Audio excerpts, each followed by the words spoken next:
I had mine out with the GoPro for the first time today, and it's a little more comfortable than I thought it was going to be.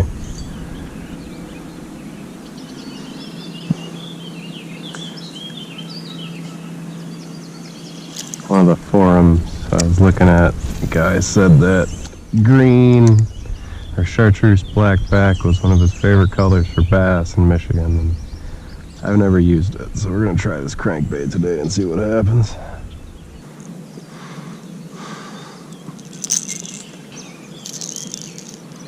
Ooh, those are sharp. I hadn't fished this area in a while and quickly realized that the weeds were already too high to throw that crankbait. Switching to a swim jig, I began to work the weed edges along the channel. I wasn't sure exactly where in the weeds the fish were yet, but it wasn't warm enough to have them pushed into the river channel to escape the summer heat, and the water was high enough that the fish could make it a good way back into the shallow bays that were inaccessible during low water.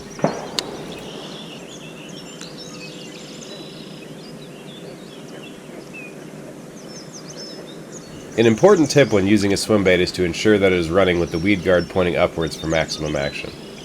If your swim bait is running on its side, this can be caused by something as simple as your trailer being too big, the soft plastic sliding on your hook, or a rattle on the back hanging to one side or the other.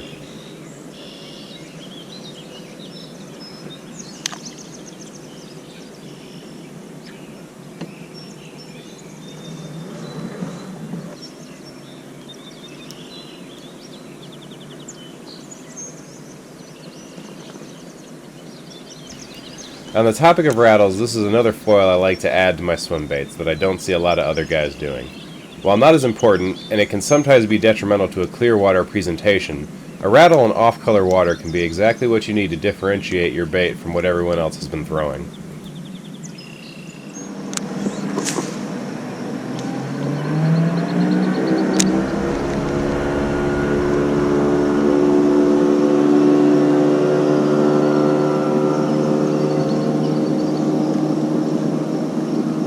With the boat traffic in the main channel picking up and the weed edges not producing, I elected to push on deeper into the weeds in search of fish and hoping for a topwater bite.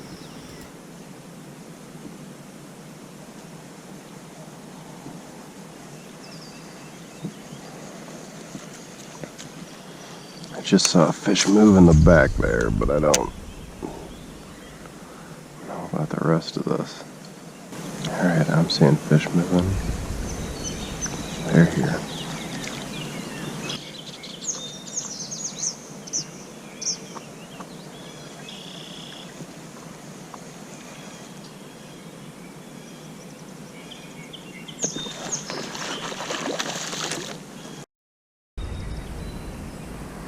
I just spooked something huge.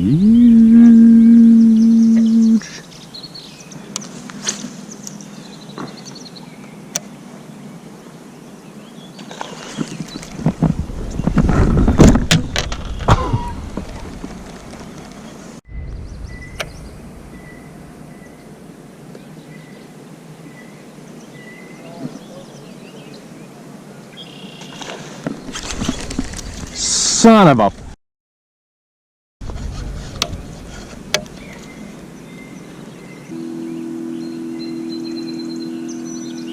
As you can see, the slop that I'm fishing is extremely thick and the water isn't very deep, making it very easy to see if anything of size is moving. I was getting a lot of action all over in this shallow bay, with fish almost running into my boat before they realized I was there.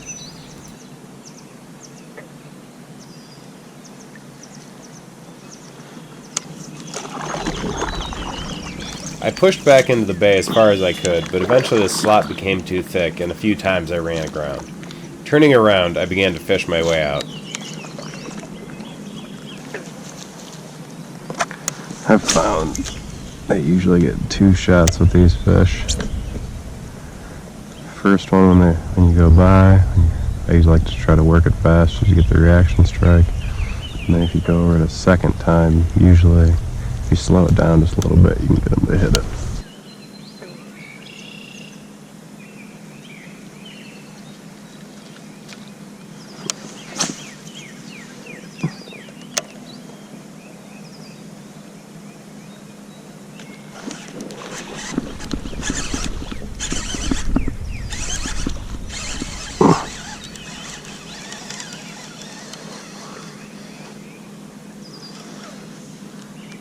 Yeah, good little northern.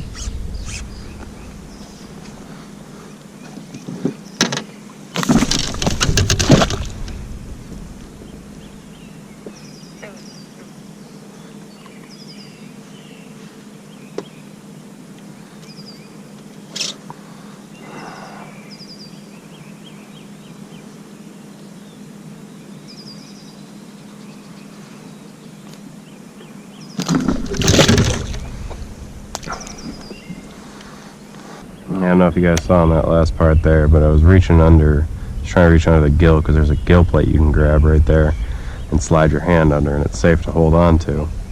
Obviously, you got to watch to not bring your hand in there too far, but you can use that to kind of hold on to them, and it's a safer way for the fish and for you. That way you're not damaging the eyes or, anything like that.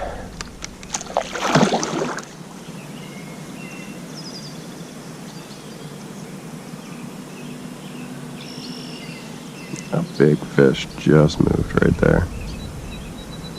It's so shallow here, you can see him move. I mean, there's a couple deep spots, but for the most part, I mean, it's all foot. We're up a little bit river-wise, so this is a bit easier to fish right now, but I'd say another week or two, if it doesn't get too much more rain, this probably will be completely unfishable. At least this far back.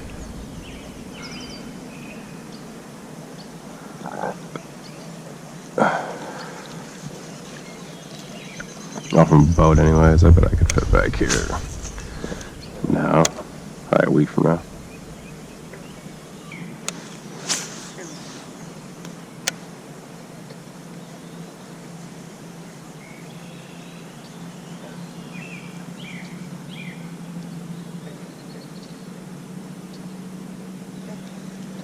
I don't know if you guys just saw that, but that just moved right underneath the bait. It probably was a carp, but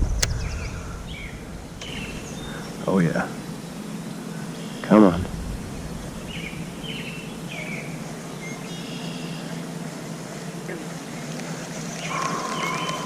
Yeah, I had a fish there.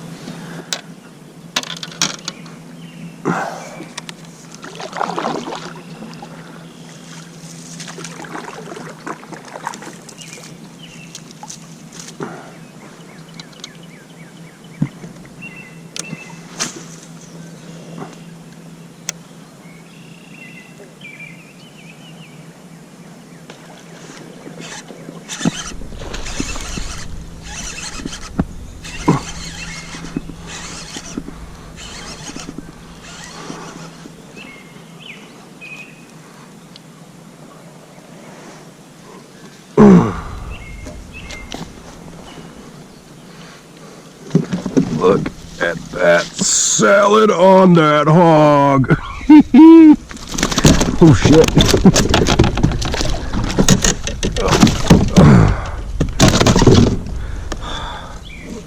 Oh man.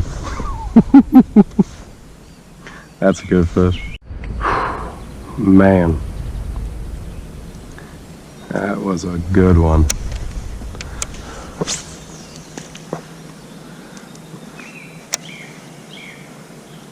Oh, here we go. Here we go.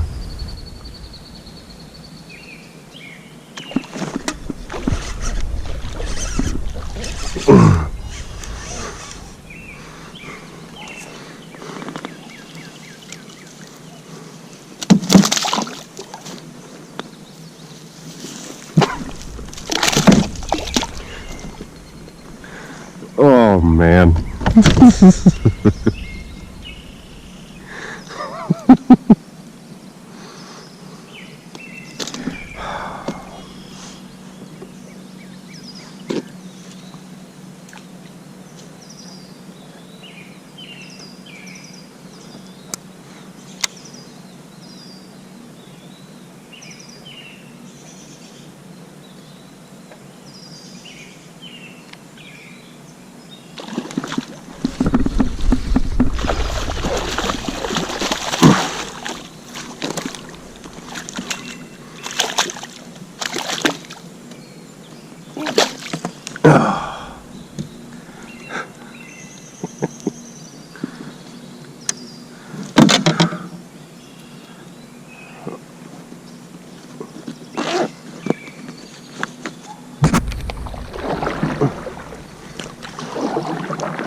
God.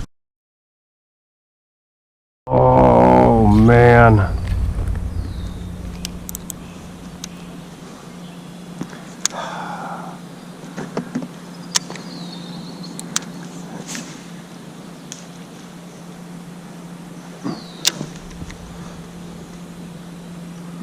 I must have hit him in the face with it. He ate it.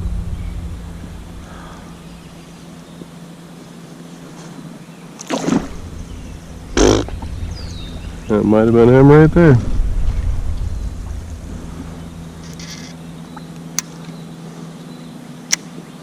Ooh, there's some weeds here. I gotta be careful. I'm still waiting on some shear pins. I'm using a freaking Allen wrench I broke in half. On another trip where I didn't catch crap. But today has been a good day, and it looks like there's some bass further up there I need to catch. I'm hoping there's some fish in this outer edge of grass. I've seen a whole bunch moving, but you never know. My light's at home, so I have to be in by dark tonight, unfortunately. I also forgot my bug spray, so probably should be in by dark.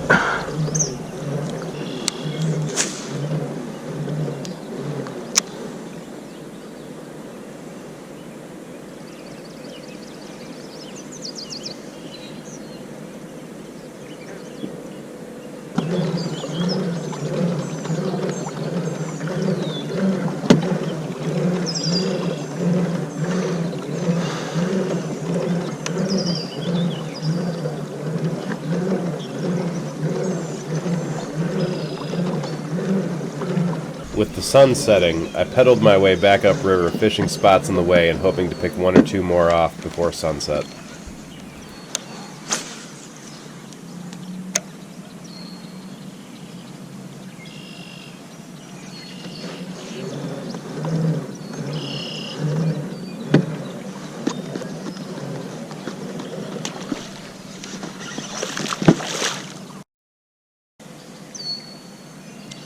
Yeah, I think I'm going to keep using this headgear, though.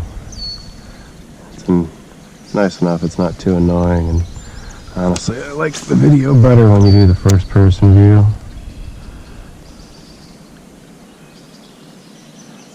My focus in these videos is really not to be the center of attention. The fishing is the center of attention.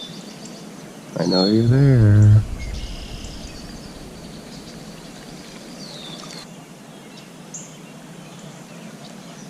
The moon continued to rise, and I reflected on a day well spent on the water. While this wasn't my best day of fishing ever, it was a solid effort, and I'll never complain about a topwater bite. Hope to see you all again. Tight lines.